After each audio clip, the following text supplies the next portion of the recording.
എൻ്റെ പ്രിയ ദൈവമക്കളെ, ഇന്ന് നമുക്ക് യേശുവിൻ രക്തത്താൽ നാം എങ്ങനെ വീണ്ടെടുക്കപ്പെട്ടുവെന്ന് എഫേസ്യർക്ക് എഴുതിയ ലേഖനത്തിലൂടെ ശ്രവിക്കാം. എഫേസ്യർ 1:7.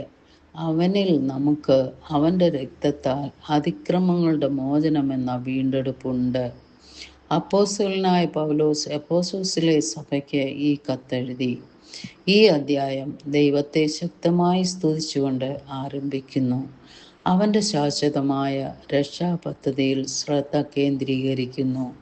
ക്രിസ്തുവിൽ വിശ്വസികൾ എങ്ങനെ തിരഞ്ഞെടുക്കപ്പെടുകയും ദത്തെടുക്കപ്പെടുകയും അനുഗ്രഹിക്കപ്പെടുകയും ചെയ്യുന്നു എന്ന് പൗലോസ് വിവരിക്കുന്നു. ഈ വാക്യം ഈ പദ്ധതിയുടെ ഒരു പ്രധാന ഭാഗം എടുത്തു കാണിക്കുന്നു, അതായത് വീണ്ടെടുപ്പും ക്ഷമയും.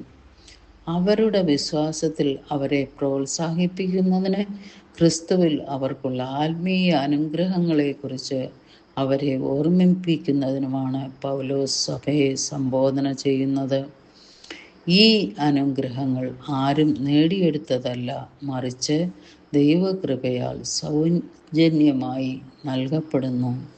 അവൻ്റെ രക്തത്തെക്കുറിച്ചുള്ള പരാമർശം മനുഷ്യരാശിയെ വീണ്ടെടുക്കാനുള്ള ദൈവത്തിൻ്റെ പദ്ധതിയിലെ കേന്ദ്ര പ്രവൃത്തിയായ യേശു ക്രിസ്തുവിൻ്റെ ക്രൂശിലെ ബലിമരണത്തിലേക്കാണ് വിരൽ ചൂണ്ടുന്നത്. ഇവിടെ ദൈവത്തിൻ്റെ നിത്യമായ പദ്ധതികളിലെ വീണ്ടെടുപ്പിനെ കുറിച്ചാണ് പൗലോസ് അഭിസംബോധന ചെയ്യുന്നത്. നമ്മെ പാപത്തിൻ്റെ അടിമത്തത്തിൽ നിന്നും കുറ്റബോധത്തിൽ നിന്നും സ്വതന്ത്രമാക്കി സ്വാതന്ത്ര്യത്തിൻ്റെ ജീവിതത്തിലേക്ക് നമ്മെ കൊണ്ടുവരുന്ന ക്രിസ്തുവിൻ്റെ ആ പ്രവർത്തനത്തെയാണ് ഇവിടെ വിശദീകരിക്കുന്നത്.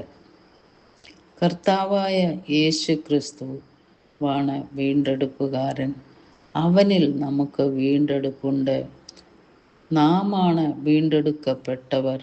അവൻ്റെ രക്തമാണ് പ്രായശ്ചിത്ത വില. അതിൽ കുറഞ്ഞതൊന്നും കൊണ്ടും സാധ്യമല്ലായിരുന്നു. വീണ്ടെടുപ്പിൻ്റെ ഫലങ്ങളിൽ ഒന്ന് പാവങ്ങളുടെ ക്ഷമാപണമാണ്. ക്ഷമാപണം എന്നാൽ വീണ്ടെടുപ്പിന് തുല്യമല്ല. അതിൻ്റെ ഫലങ്ങളിൽ ഒന്നു മാത്രം. നമ്മുടെ പാപങ്ങൾ ക്ഷമിക്കുന്നതിന് മുമ്പ് ക്രിസ്തു അതിൻ്റെ പൂർണ്ണ സംതൃപ്തി വരുത്തേണ്ടിയിരുന്നു. ഇത് കുരിശിൽ നിർവഹിച്ചു. ആകയാൽ ഇപ്പോൾ കാഠിന്യമുള്ള നീതിക്ക് കൂടുതലായി ആവശ്യപ്പെടാൻ സാധ്യമല്ല. കരുണയ്ക്ക് തൻ്റെ ഭണ്ഡാരം തുറന്നുകൊടുക്കുകയും ചെയ്യാം. അവൻ്റെ കൃപാദന പ്രകാരം എന്ന വാക്കുകളിൽ നമുക്ക് ലഭിച്ച ക്ഷമാപണത്തിൻ്റെ അളവ് തന്നിട്ടുണ്ട്. ദൈവത്തിൻ്റെ കൃപയുടെ ധനത്തെ നമുക്ക് അളക്കുവാൻ സാധിക്കുമെങ്കിൽ അവൻ എത്ര അധികമായി നമ്മോട് ക്ഷമിച്ചു എന്നത് അളക്കുവാൻ കഴിയും. അവൻ്റെ കൃപ അളവില്ലാത്തതാകിയാൽ അവൻ്റെ ക്ഷമാപണവും. ക്രിസ്തുവിൻ്റെ ത്യാഗത്തിൻ്റെ ആശ്രയിക്കാനും നന്ദിയോടെ ജീവിക്കാനും മറ്റുള്ളവരോട് ക്ഷമിക്കാനും നമ്മുടെ സ്വത്വത്തിൽ വിശ്രമിക്കാനും കൃപയുടെ സന്ദേശം പങ്കിടാനും നാം വിളിക്കപ്പെട്ടിരിക്കുന്നു. സ്നേഹപിതാവേ, രക്ഷയുടെ അവിശ്വസനീയമായ സമ്മാനം തിരിച്ചറിയാനും ഓർമ്മിക്കാനും വീണ്ടെടുക്കപ്പെട്ടതിലൂടെ ലഭിക്കുന്ന സന്തോഷത്തിലും സ്വാതന്ത്ര്യത്തിലും ജീവിക്കാനും ഞങ്ങളെ അനുഗ്രഹിക്കണമേ. യേശുവിൻ്റെ നാമത്തിൽ തന്നെ ആമേൻ.